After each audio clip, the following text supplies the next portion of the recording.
በስመ አብ ወወልድ ወመንፈስ ቅዱስ አሃዱ አምላክ አሜን። ኪነ ጥበብን ለቤተ ክርስቲያን ቤቴን አንተ ትሰራለህና የአብርሃምን ቤት ትባላለች፣ ስሜንም በአምላክ ዘንድ ለዘላለም ታጸናለህ። በኢትዮጵያ ኦርቶዶክስ ተዋሕዶ ቤተክርስቲያን በምስራቅ ጉራጌ ሀገረ ስብከት በመስቃን ወረዳ ቤተ ክህነት የአርጉሜ ቅዱስ ሚካኤል ቤተክርስቲያን የህንጻ ግንባታ ገቢ ማሰባሰቢያ ልዩ መንፈሳዊ የኪነ ጥበብ ዝግጅት በደብረመዊ ቅዱስ ሚካኤል ካቴድራል በሰንበት ትምህርት ቤቱ አዳራሽ ኪነ ጥበብን ለቅድስት ቤተክርስቲያን በሚል መርሃ ግብር ተዘጋጅቷል።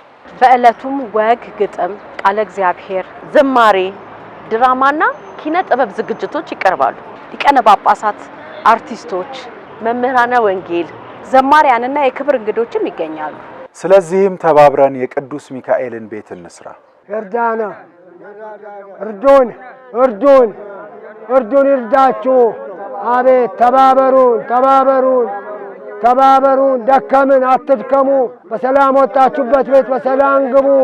ተባረኩልን፣ ብርኩኑልን፣ እርዱን፣ እጃችሁ ዘርጉልን።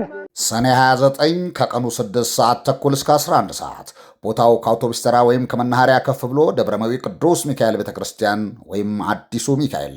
በተጨማሪ ጉባኤው ላይ መገኘት ለማትችሉ ንግድ ባንክ 1067 07 83 88 3 አቢሲኒያ ባንክ 60 25 97 47 መርዳት ትችላላችሁ።